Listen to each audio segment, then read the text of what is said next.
আসসালামু আলাইকুম। সংবাদে আপনাদের সবাইকে স্বাগত জানাচ্ছি। আমি ফিরোজ তোহা। শুরুতেই আরবে কেবলস সংবাদ শিরোনাম জানিয়ে দিব সর্বশেষ গুরুত্বপূর্ণ আপডেট বাংলা সংবাদ। শুরুতেই সংবাদ শিরোনাম। বিএনপি ভারত বিরোধী নয় বললেন বিএনপির যুগ্ম মহাসচিব সৈয়দ ইমরান সালে প্রিন্স। এরপর জানিয়ে দিব খালেদা জিয়ার সুস্থতা কামনায় শ্রমিক দলের দোয়া মাহফিল। বিএনপি চেয়ারপারসন এবং সাবেক প্রধানমন্ত্রী বেগম খালেদা জিয়ার শারীরিক সুস্থতা কামনায় দোয়া মাহফিল করেছে ঢাকা মহানগর উত্তরের অধীন মোহাম্মদপুর থানা শ্রমিক দলের নেতাকর্মীরা। এদিকে বন্যার আগাম প্রস্তুতি নেওয়ার কথা জানিয়েছেন প্রধানমন্ত্রী শেখ হাসিনা। দেশে বন্যার শঙ্কা জানিয়ে প্রধানমন্ত্রী শেখ হাসিনা বলেছেন, বন্যা হতে পারে, পূর্বাভাস সেরকমই পাওয়া যাচ্ছে, কাজেই আমাদের প্রস্তুত থাকতে হবে, সবাইকে একসঙ্গে কাজ করতে হবে। এদিকে সীমান্তে মাইন বিস্ফোরণে রোহিঙ্গা যুবক নিহত। কক্সবাজারের টেকনাফ সীমান্ত দিয়ে বাংলাদেশে অনুপ্রবেশের সময় মিয়ানমারের অভ্যন্তরে মাইন বিস্ফোরণে মোহাম্মদ আয়াস নামে এক ব্যক্তি নিহত হয়েছেন। জানিয়ে দিব আদানির বিদ্যুৎ কেন্দ্রের দ্বিতীয় ইউনিট চালু। ভারতের ঝাড়খণ্ডের গোন্ডায় নির্মিত আদানি গ্রুপের কয়লাভিত্তিক বিদ্যুৎ কেন্দ্রের দ্বিতীয় ইউনিট চালু হয়েছিল। কিছুদিন আগে হঠাৎ করে সার্ভিসিংয়ের জন্য এই ইউনিটটি বন্ধ করা হয়। তখনই ব্যাপক আকারে লোডশেডিং দেখা দেয় বাংলাদেশে। এরপর সার্ভিসিং শেষে সেই ইউনিটটি থেকে আবারও 750 মেগাওয়াট বিদ্যুৎ বাংলাদেশে প্রেরণ করা হচ্ছে। এবং সর্বশেষ জানিয়ে দিব ইসরায়েলি সেনাবাহিনীতে যোগ দিতে অনিচ্ছুক কারা এই হারেদি ইহুদি গোষ্ঠী। ইসরায়েলি সেনাবাহিনীতে যোগ দেয়া নিয়ে খসড়া প্রস্তাবের বিরুদ্ধে কট্টর ধর্মীয় ইহুদি সম্প্রদায় আল্ট্রা অর্থোডক্স জিউস এর মধ্যে অসন্তোষ দানা বেঁধেছে এবং এর বিরুদ্ধে বিক্ষোভ চলছে। এতদিন কেবল হারেদি ইহুদি ব্যতীত সবার জন্যই ইসরায়েলি সেনাবাহিনীতে প্রশিক্ষণ এবং সার্ভিস বাধ্যতামূলক ছিল, কিন্তু এবার তাদেরও বাধ্যতামূলক আইনে অন্তর্ভুক্ত করা নিয়ে সাম্প্রতিক দিনগুলোতে বিক্ষোভ চলাকালীন হারেদি পুরুষেরা পুলিশের সঙ্গে সংঘর্ষে লিপ্ত হয়েছে। এমনকি পার্লামেন্টে গোষ্ঠীটির প্রতিনিধিত্বকারী নেতাদের বিরুদ্ধেও ক্ষোভ ছড়িয়ে পড়েছে। রোববার হারেদির এক গ্রুপ ইউনাইটেড তোরা জুডিয়াজম পার্টির প্রধানের গাড়িতে হামলা চালায়। প্রিয় দর্শক, এতক্ষণ শুনছিলেন সংবাদ শিরোনাম, এবারে বিস্তারিত। তবে তার আগে বন্ধুরা, আপনি কোন স্থান থেকে আমাদের সংবাদটি দেখছেন কমেন্ট করে জানিয়ে দিন এই সংবাদ সম্পর্কে আপনার মূল্যবান মতামত। প্রিয় দর্শক, আপনি যদি আমাদের চ্যানেলে নতুন হয়ে থাকেন, ভিডিওটি দেখতে দেখতে চ্যানেলটি সাবস্ক্রাইব করে রাখুন, যাতে করে আমাদের লেটেস্ট আপডেট সংবাদগুলো সবার আগে আপনার কাছে পৌঁছে যায়। এবারে বিস্তারিত। বিএনপি ভারত বিরোধী নয় প্রিন্স। বিএনপির যুগ্ম মহাসচিব সৈয়দ ইমরান সালে প্রিন্স বলেছেন, বিএনপি ভারত বিরোধী নয়, সমমর্যাদার ভিত্তিতে ভারতসহ সব দেশের সঙ্গে বন্ধুত্বপূর্ণ সম্পর্ক চায় বিএনপি, কিন্তু বন্ধু কোনো রাষ্ট্র যদি দেশের স্বার্থ বিনষ্ট করে তাদের বিরুদ্ধে অবস্থান নিতে বিএনপি কুণ্ঠাবোধ করবে না। মঙ্গলবার 2 জুলাই বিকেলে ময়মনসিংহের হালুয়াঘাটে বিএনপি চেয়ারপারসন বেগম খালেদা জিয়ার মুক্তির দাবিতে সমাবেশে প্রিন্স এসব কথা বলেন। তিনি বলেন, বেগম খালেদা জিয়া আওয়ামী লীগ সরকারের প্রতিহিংসার শিকার হয়েছেন। নানা সত্যের বেড়াজালে বেগম খালেদা জিয়া কার্যত গৃহবন্দী করে রাখা হয়েছে। চিকিৎসার পরামর্শ থাকলেও তাকে উন্নত চিকিৎসার জন্য বিদেশে যেতে দেওয়া হচ্ছে না। হালুয়াঘাট পৌর শহরের অগ্রযাত্রা কনভেনশন সেন্টারে অনুষ্ঠিত এই অনুষ্ঠানে সভাপতিত্ব করেন ময়মনসিংহ জেলা বিএনপির আহ্বায়ক অধ্যাপক এনায়েতুল্লাহ কালাম। সঞ্চালনায় ছিলেন আবু হাসনাত বদরুল কবির। অনুষ্ঠানের বক্তব্য রাখেন ময়মনসিংহ উত্তর জেলা বিএনপির সদস্য আসলাম মিয়া বাবুল, হানিফ মোহাম্মদ, শাকেরুল্লাহ, আরফান আলী, বীর মুক্তিযোদ্ধা অধ্যাপক আমজাদ আলী, বীর মুক্তিযোদ্ধা কাজিমউদ্দিন, কাজী আশরাফ, আনিসুর রহমান মানিক, মোয়াজ্জেম হোসেন খান লিটন সহ বিভিন্ন পর্যায়ের নেতৃত্ববৃন্দ। খালেদা জিয়ার সুস্থতা কামনায় শ্রমিক দলের দোয়া মাহফিল। বিএনপি চেয়ারপারসন এবং সাবেক প্রধানমন্ত্রী অসুস্থ বেগম খালেদা জিয়ার শারীরিক সুস্থতা কামনায় দোয়া মাহফিল করেছেন ঢাকা মহানগর উত্তর অধীনে মোহাম্মদপুর থানা শ্রমিক দলের নেতাকর্মীরা।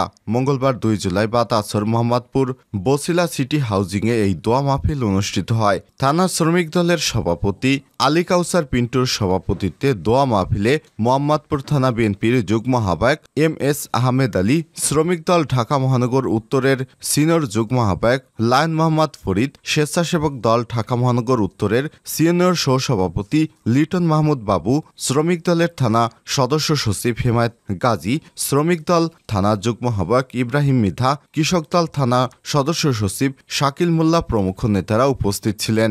গত 22 জুন গভীর রাতে হঠাৎ অসুস্থ হয়ে পড়লে অ্যাম্বুলেন্সে খালেদা জিয়াকে রাজধানীর এভারকেয়ার হাসপাতালে করোনারি কেয়ার ইউনিট সিসিইউতে ভর্তি করা হয়। কয়েক দফা মেডিকেল বোর্ড গঠন করে তার হৃৎপিণ্ডে পেসমেকার বসানোর সিদ্ধান্ত নেওয়া হয়। পরদিন 23 জুন বিকালে এই পেসমেকার সফলভাবে বসানো হয়। 2 দিন সিসিইউতে থাকার পর খালেদা জিয়া সিসিইউর সকল সুবিধা নিয়ে কেবিনে স্থানান্তর করা হয়। এরপর সন্ধ্যা 6:45টার দিকে গুলশানের বাসভবন ফিরোজায় পৌঁছেছেন খালেদা জিয়া। এর আগে গত বছরের অক্টোবরে যুক্তরাষ্ট্র থেকে 3 জন লিভার বিশেষজ্ঞ এনে তার লিভারে অস্ত্রোপচার করা হয়। ৭৯ বছর বয়সী সাবেক এই প্রধানমন্ত্রী হৃদরোগ, ফুসফুস, লিভার, কিডনি, আর্থরাইটিস, ডায়াবেটিক সহ বিভিন্ন জটিলতায় ভুগছেন। বন্যার আগাম প্রস্তুতি নেওয়ার আহ্বান জানালেন প্রধানমন্ত্রী। বন্যার সংখ্যা জানিয়ে প্রধানমন্ত্রী শেখ হাসিনা বলেছেন, বন্যা হতে পারে, পূর্বাভাস সেরকমই পাওয়া যাচ্ছে, কাজে আমাদের প্রস্তুত থাকতে হবে, সবাইকে একসঙ্গে কাজ করতে হবে। মঙ্গলবার 2 জুলাই জাতীয় অর্থনৈতিক পরিষদের নির্বাহী কমিটি একনেক বৈঠকে এসব কথা বলেন তিনি। রাজধানীর শেরেবাংলা নগরে এনইসি সম্মেলন কক্ষে এই বৈঠক অনুষ্ঠিত হয়। বৈঠক শেষে এক ব্রিফিংয়ে এসব বিষয় তুলে ধরেন পরিকল্পনা প্রতিমন্ত্রী জেনারেল মেজর জেনারেল অবসরপ্রাপ্ত আব্দুস সালাম। তিনি বলেন, প্রকল্প পরিচালকদের প্রশিক্ষণে জোর দিতে নির্দেশনা দিয়েছেন প্রধানমন্ত্রী। সেই সঙ্গে এক প্রকল্পের জন্য যেন একজন করে পরিচালক নিয়োগ দেওয়া হয়, সেসব কথা জানিয়েছেন তিনি। এছাড়াও ঢাকা অঞ্চলের আশেপাশে যেখানে জমি আছে সেগুলো চাষাবাদ ত্বরান্বিত করার কথা বলেছেন প্রধানমন্ত্রী। প্রধানমন্ত্রী বলেছেন, জমি অধিকাংশ চলে যাচ্ছে আবাসন প্রকল্পের জন্য, তবে যেসব জমি এখনো আছে সেগুলো যাতে ফাঁকা পড়ে না থাকে সেদিকে খেয়াল রাখতে হবে। যেসব এলাকায় 3 ফসলি বা 2 ফসলি জমিতে ভালো ফসল হয় সেসব এলাকায় প্রকল্প নেওয়া যাবে না। পরিকল্পনা প্রতিমন্ত্রী আরও জানান, প্রেক্ষিত পরিকল্পনা 41-এর বাস্তবায়ন বাড়ানোর নির্দেশনা দিয়েছেন প্রধানমন্ত্রী শেখ হাসিনা। এছাড়াও সদ্য সমাপ্ত 2023-24 অর্থ বছরের শেষ সময়ে যেসব প্রকল্পের অনুকূলে অর্থ বরাদ্দ দেওয়া হয়েছে সেই টাকা কিভাবে খরচ করা হয়েছে সেটি খতিয়ে দেখার নির্দেশনা দিয়েছেন তিনি। এ সময় পরিকল্পনা মন্ত্রী আরও বলেন, কাজের মান নিশ্চিত করতে সবারই দায়িত্ব আছে। আগামী 4 জুন সব মন্ত্রণালয়ের সচিবদের নিয়ে বৈঠক করা হবে যাতে প্রকল্পের কাজ দ্রুত হয়। এ বিষয়ে লক্ষ্য রাখা যেতে পারে যে 2041 সালের দিকে উন্নত দেশে চলে আসব আমরা, এজন্য আন্তঃমন্ত্রণালয়ের সক্ষমতা বৃদ্ধি করা হবে। সীমান্তে মাইন বিস্ফোরণে রোহিঙ্গা যুবক নিহত। কক্সবাজারের টেকনাফে সীমান্ত দিয়ে বাংলাদেশে অনুপ্রবেশের সময় মিয়ানমারের অভ্যন্তরে মাইন বিস্ফোরণে মোহাম্মদ আয়াস নামে এক ব্যক্তি নিহত হয়েছেন। মঙ্গলবার 2 জুলাই দুপুর 12টার দিকে টেকনাফ বিওপির আওতাধীন BRM 06 সংলগ্ন এলাকায় এ দুর্ঘটনা ঘটে। নিহত আয়াস মিয়ার মংরু শহরের দলিয়ানপাড়া এলাকার মোহাম্মদ রশিদের ছেলে। পুলিশ সূত্র থেকে জানা গেছে, মোহাম্মদ আয়াস সহ মিয়ানমারের 4 নাগরিক বাংলাদেশে অনুপ্রবেশের চেষ্টা করছিলেন। এ সময় মিয়ানমারের অভ্যন্তরে মাটির নিচে পুঁতে রাখা মাইন বিস্ফোরিত হয়ে আয়াস গুরুতর আহত হয়। পরে তাকে উদ্ধার করে কক্সবাজার সদর হাসপাতালে আনা হলে চিকিৎসক তাকে মৃত ঘোষণা করে। ভারতের আদানি গ্রুপের বিদ্যুৎ কেন্দ্রের 2য় ইউনিট চালু হয়েছে। ভারত ঝাড়খণ্ডের গোন্ডায় নির্মিত আদানি গ্রুপের কয়লাভিত্তিক বিদ্যুৎ কেন্দ্রের 2য় ইউনিট থেকে চালু হয়েছে।